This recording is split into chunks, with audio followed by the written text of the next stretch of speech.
Welcome to SF Commercial Property Conversations with Bruce Bean, where Bay Area investments meet expert insights. Get ready to unlock the strategies of commercial real estate success. Today we have Gisele Pinedo. I hope I said that right, Gisele. So, at any rate, Gisele is a new commercial real estate agent. She's been in the business for a couple years now. She's actually working with Marcus and Millichap in the Inland Empire. I just love that name, Inland Empire. So, at any rate, Gisele, if you wouldn't mind kind of telling us a little bit about your history and how you got into commercial real estate, I think it's a very interesting story. Yeah, so I went to school for psychology, graduated with a bachelor's from Cal State Northridge, and my original plan was to become a psychologist, pursue a master's degree.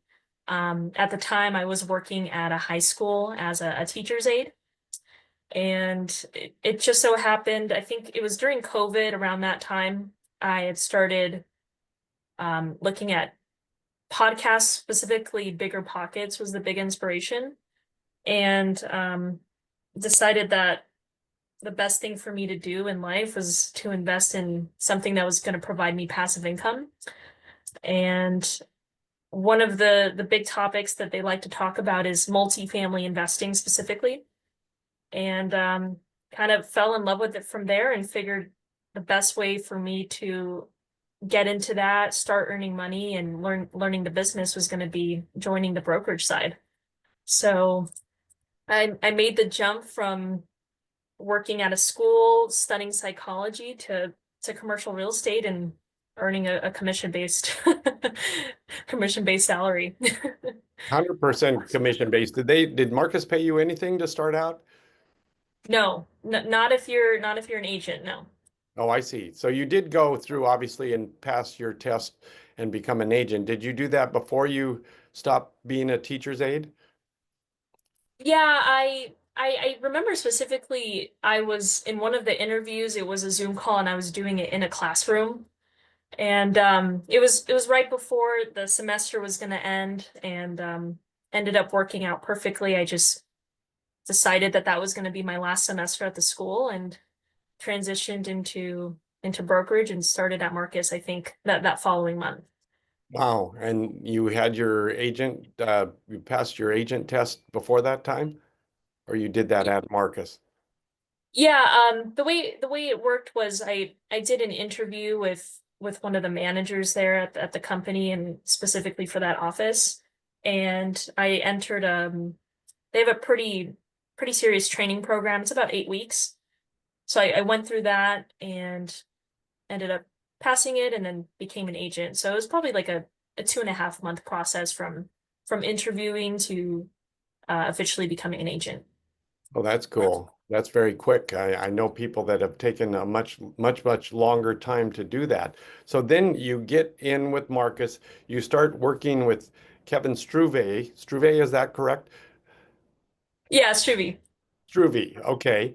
And Kevin's been in the business for 25 years. He's sort of your mentor, but you essentially are on your own. You're out making cold calls, you're getting listings, you're closing deals, you're doing it all. Yeah, that's the bulk of what I do is cold calling, getting proposals, trying to get more listings, managing current escrows and just trying to keep the momentum going and more deals. That's really the goal. Yeah, well, I mean, quite frankly, I think your degree in psychology may be a real benefit for you in that you kind of understand how people work and the dynamics of conversation and so forth. So that may be a real asset. What do you think?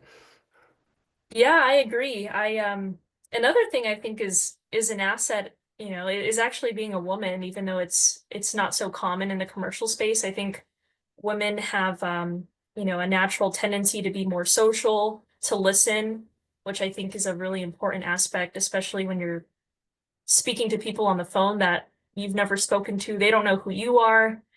So I think listening is a really big component and is one of the most important skills to have. No, I think that's so true, so true that oh, I mean, in this business, there are the people that are kind of the hardcore brokers and closers and, rah, rah, go, meet your quotas, get the numbers, do all these things. And sometimes that works okay. But sometimes a little softer touch and a little more listening can be a real benefit. Yeah, I definitely think it is a benefit, especially for the more mom and pop investor that I typically deal with. Say an investor that owns one or two smaller properties, say 5 to 6 multifamily units. That's where I think it really is a benefit. Yeah. So you're making, I think you said 200 or trying to make like 250 calls a week. That's a lot. And then you're trying to go out and actually make a first meeting with some of them. So it's a, you know, it's the scenario that I've talked about numerous times of have being the plate spinner, like on Ed Sullivan during the 60s. You got to spin the plates and get them going, and then you got to come back. And fortunately, these days we have CRMs, you know, contact relationship managers. And in your case, you're using Salesforce, which you said was a nice benefit to have. Absolutely. The I think the best benefit or the positive that I see with Salesforce is being able to program when to follow up with a certain prospect. You can just say, hey, I want to follow up with John in 2 weeks at this time. I put it in, I don't have to think about it. In 2 weeks' time, I enter my Salesforce and it tells me, okay, Giselle, it's time to follow up with John. This was the last conversation you had, and these are some follow-up notes. So to me, that's really helpful because as you're prospecting and you have this database, it's important to make sure that you're keeping up with people, keeping up with your leads, and making sure that it's all organized and that you're handling it. No, I think that's an incredible benefit. I mean, for those of us that started out in the years past, we'd use index cards or calendars or whatever kind of analog method we had, which didn't always work all that great. So Salesforce is a great asset. I mean, any contact management relationship uh, software has got to be very, very helpful along the way. Even if you just use your phone and put it in there, it's got to be a much better benefit than we had way back when. So Yeah. yeah. So it sounds like long term you want to get into actually buying properties. Yeah, that's really my goal is I want to invest in multifamily myself and other types of real estate classes as well, but my goal really is to have a passive stream of income, especially as I work solely based on commission. I think it's really important for me long term to have a passive stream of income established so that, it just makes sense personally and what my long term goals are for financial freedom. That's ultimately what my goal is. So So have you ever thought of going into property management? Is that a thought? I actually recently thought about that. And the reason being, as I speak to a lot of these owners, it's very common that they ask me, "Hey, do you do property management or do you know a property manager?" So it seems like kind of an easy, how should I put it? Like a just an easy route to take based on the connections and the relationships that I'm making with these people. It is something that I have thought about. So we'll So see. so does Marcus have a property management arm? I know they have Sunset, so what anyway, the development arm, but I guess I'm not aware of a property management arm at Marcus. Our company solely focuses on sales, commercial sales. So whether that's multifamily, industrial, retail, we pretty much cover all of the asset types for real estate, for commercial real estate, but we don't do any property management. We do some leasing, but really the bulk of the focus is commercial sales. So so will they allow you to manage properties on your own? Probably not. That's definitely a detail that I need to figure out. This was just a fleeting thought about property Yeah, yeah, management, yeah, but yeah, yeah. probably not. No. Yeah, well, So don't do it if you don't have to. I'll give you yeah, that clue, yeah. because about 25 years ago, one of my clients asked me to start doing some property management, and quite frankly, I wish I'd never started. It's just a very painful process to go through. I mean, if it's your own units and you're not doing sort of third person property management, it's probably better. But even still, uh, you know, managing properties is a day-to-day, you know, fix the toilets, do this, do that kind of approach, which can take you away from your main sales goals. Yeah, no, absolutely. So, we'll see. Maybe it's something to think about in the future, but as of right now, my goal is to focus on my career as an agent. Yeah, and it sounds And like it's going very well. I mean, you've been there 2 years, you've closed some transactions, you've called people, you've got listings, so everything's good. You said what you have, what, 5 things in escrow right now? no, I've closed 2 properties and I currently have 3 escrows. Oh yeah, So right now it's just trying to focus on those, but also make prospecting a priority because I know that if I'm not prospecting now, that's going to hurt me in the next 3, 4 weeks, month, two. So just yeah, trying to keep that balance and keep the ball rolling.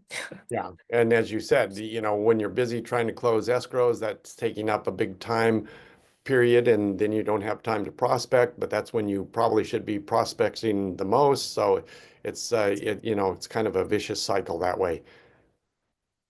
Yeah, yeah, that's the balance I'm trying to conquer right now, but just got to put in more hours and I think the number one most important thing is just time management and making sure that I have time blocks for everything. Okay, for the next 2 hours, I'm going to focus solely on prospecting and nothing else. For the next 2 hours after that, I'll work on XYZ. So I think that's number one is time management. No, absolutely. So what advice would you give someone, say someone uh, is thinking about getting into real estate? Maybe they've actually listened to a couple podcasts and so forth, and they think, well, how would I do this? What would you advise them? How would you say they should maybe go about this? Yeah, I think first things first, I think I mentioned it to you before, is the most important thing, in my opinion, is finding a mentor. Hmm. Um, that's number one. To me, it doesn't really matter what company they're at or even what they're selling, whether it's multifamily retail.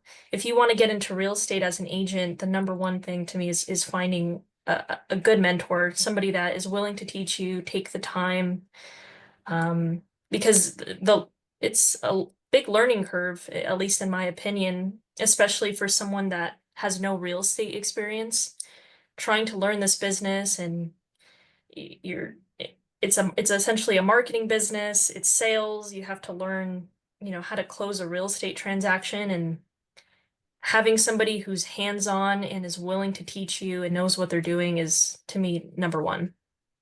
And Yeah. it's very hard to get into this business and not have a mentor. No, I agree completely. I mean, when I got into the business, that was exactly the case. And so finding somebody to help you along the way is very, very key to making a success happen. So at Marcus, they obviously have a program for this. I've talked to numerous agents at Marcus that have either been mentors or mentees, and so they seem to have a very good program in this area. I I don't know about other big firms. I came out of Cushman and Wakefield, but at the time I went to work for Cushman, I had already gone through the process for what, 5 or 6 years. So at any rate, I'm just curious if you have any advice about other companies that might have a mentoring program. Have you ever heard of that? No, I imagine some of the other companies might have a similar structure, maybe like CBRE, where they partner you up with a big team if you're starting out or a senior agent. I have heard that Marcus and Millichap has one of the better training programs as a new agent. Um, But as far as every other major brokerage, I feel as if the structure is very similar. Yeah, yeah. No, I think you're right that Cushman and some of the other big commercial firms, they put you in a team Yeah. versus having a, a one-on-one kind of a relationship with a broker. But I think the team approach does work very nicely for some groups and some people. So that's always a good system to try and get into. Trying to go at your own, I mean, I have heard of people kind of going out there and doing it on their own, becoming an agent under some small group where there's no real mentor. But I think that's pretty tough goings to make that work. So I think it is critical to find that right person that's going to spend some time with you and help you through the process. Because I I've never heard of schools, even a real estate school, um, getting a bachelor's, an undergrad in business in real estate, or even a master's in real estate. I I don't think they actually teach you what happens out there in the real world.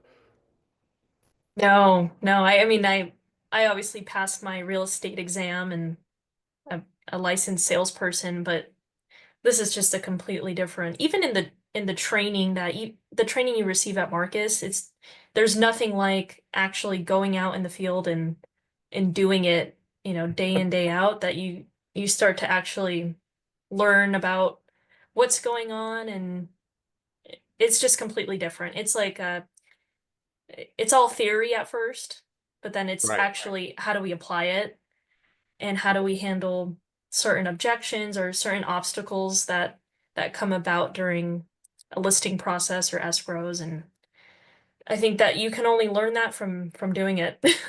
Yeah, right. Well, and yeah, and having a mentor to help you kind of give you some other ideas on how to handle those objections and deal with that situation, that's very critical to trying to make it all go together. And certainly psychology, I think, helps a great deal in that area. Yeah, no, I agree. Psychology, I mean, you're dealing with people, right? So That I, it's all it is, a people to people business.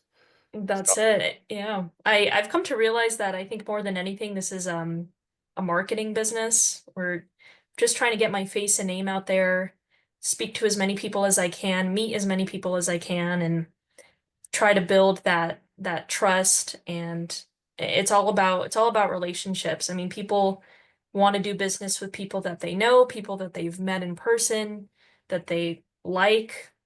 So that is really my goal, especially starting off. I think the first, 1 to 5 years, let's call it. My goal is how do I get people to know who I am and what we're offering. yeah, no, I think the critical factor there is what you said about building trust. I mean, that's such a key factor. I mean, even if you don't do a transaction with this particular person or this particular family or group, um, as long as you build that trust, maybe the next time coming around, they'll call you just because they have a good feeling from you and so forth. Maybe they've already hired some other agent or brokerage. So anyway, it's always good to try and build that trust for sure. I think, Yeah, just building that familiarity. Like maybe I've spoken to them, say 8, 10 times over the past couple years. They get my emails. It's just building that familiarity and like you said, that trust. yeah, yeah. So if someone in the Inland Empire, my favorite place, wants to get a hold of you, how would they do that, Giselle? Well, they can definitely call me. Um, Okay, you can give out your phone number if you'd like. okay. My office line is 909-456-3477. They can also email me. It's my first name. It's spelled Gisele dot my last name, Pinedo at marcusmillichap.com. All right. Well, please call. Giselle would love to talk to you, and I think she'd be a very good agent for you. So I look forward to continuing to talk to you. I want to talk to you in a year or so and see how things have updated and so forth. That would be Let's a do very it. fun conversation. All right, put that in your Salesforce, and we'll definitely do it. Noted. That's a wrap on today's journey through the SF commercial real estate scene. Ready to share your story? Visit sfcommercialconversations.com/guest. Your insights could lead the next conversation.